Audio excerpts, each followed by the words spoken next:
Today, we're going to break down one of the most powerful speeches on women's liberation you've probably never heard of.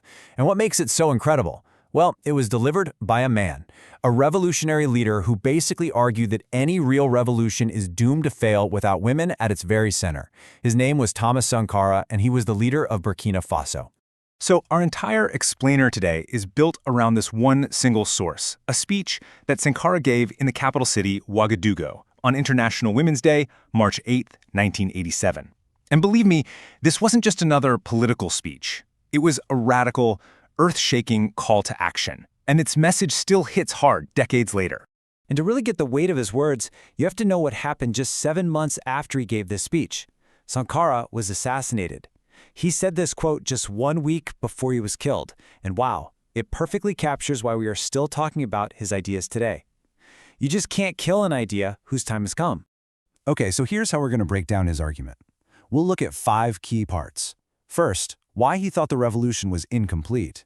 Second, where he believed women's oppression came from in the first place. Third, what he called the double burden women carry. Fourth, his incredibly sharp critique of male behavior. And finally, his vision for a shared, universal human struggle. All right, let's dive into his core idea, that a revolution that leaves women behind is basically building its foundation on sand. It's just not going to last. So let's just quickly set the scene. In 1983, the super charismatic 33-year-old army captain, Thomas Sankara, comes to power in a popular uprising. First thing he does, he renames the country from Upper Volta to Burkina Faso, which means land of incorruptible people. I mean, talk about setting a tone. His government launched these huge, ambitious programs for land reform, education, healthcare. It was a time of real hope and massive change. But right in the middle of all this celebration, Sankara saw a huge, fundamental flaw. He argued that even as men were celebrating this newfound freedom, their happiness was just a selfish illusion. And why? Because half the population, women, were still stuck in the shadows. For him, a revolution's promise is just a rumor for women until they are full, equal partners in the fight. Okay, so where did this subjugation of women even come from? For Sankara, the answer wasn't in our biology. Not at all. It was in our history. Let's dig into how he traced the roots of it all. He really framed his whole analysis around this one central question. Is women's inferior status just the way things are? A biological fact? Or was it something created by people at a specific point in time for a specific reason? For Sankara, the answer was crystal clear. Now, to really get his argument, you got to understand the lens he was using: dialectical materialism. Now, don't worry, it's not as complicated as it sounds. Drawing from this Marxist idea, he argued that women's oppression isn't natural. It's a direct result of huge shifts in how we organize our society, especially around money and private property. He argued that for thousands and thousands of years, the relationships between men and women were actually pretty complementary. Inheritance even passed through the woman's family line. But he says that all changed with one big invention: private property. Suddenly, to make sure property was passed from father to son, paternal right took over. And boom, the patriarchal family was born. And Sankara's conclusion from this is just stark. He directly connects the subjugation of women to the exact same system that created slavery. In this new world, once a man could own land and other people, he also claimed ownership over his wife. This whole historical deep dive led Sankara to one of his most important insights: this unique, two-layered oppression that women face. He saw it as a kind of prison within a prison.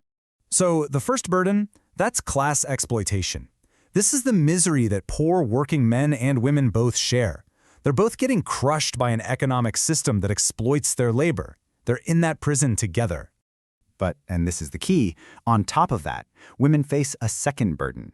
Within their own class, sometimes even in their own homes, they face another whole system of domination from men. That's the second prison. And here is Sankara's gut punch of a point. The exploited man, denied his own dignity by the system, comes home and uses his wife as a safety valve. She becomes the one person he can control to feel powerful, even for a moment. And look, this isn't just some abstract theory. You can see it in the real physical work of daily life. The woman is the first to get up, the last to go to sleep. Her labor, fetching water, raising kids, cooking food, it's constant, it's essential, and yet it's totally devalued. It's just an endless cycle of service. Now, Sankara didn't just stop at criticizing the system. He went a step further and took direct aim at the behavior of men, especially the men who called themselves revolutionaries. And he wasn't speaking in generalities. Oh no, he got incredibly specific. He called out the so-called progressive man who cheats on his wife but would literally kill her if he even suspected she was unfaithful. The militant who stops his wife from going to a political meeting at night. The activist who calls politically engaged women manipulators and schemers. I mean, he just exposed the hypocrisy with brutal clarity. He didn't see this behavior as a sign of strength at all. He saw it as a profound weakness. He called it what it is, masculine foolishness, or machismo. He basically said it's a mask for moral, intellectual, and even physical weakness, a way for insecure men to feel big in a system that makes them feel small. And that brings us to his ultimate point. For Sankara, this was never just a woman's issue. It was a human issue, right at the very heart of the struggle for a better world for everyone. He totally rejected this idea of a war between the sexes. The real war, he said, was against an oppressive system. And it's a war we can only win if we understand that we need one another. For Sankara, the fates of men and women are completely tied together. You can't liberate one without liberating the other. It's impossible. And for him, this was way more than just talk. It was about action. This picture of female combatants in the Burkina Faso army is such a powerful symbol of his vision and practice. He didn't see women as victims needing to be saved. He saw them as essential leaders in their own liberation, as architects of a new, better society. You know, Sankara's life was cut tragically short, but his ideas, they still challenge us. He insisted that you simply cannot build a just world while leaving half of humanity behind. So the question his speech really leaves for us is this: what does that inseparable link between women's liberation and human liberation mean for our struggles, right here and right now?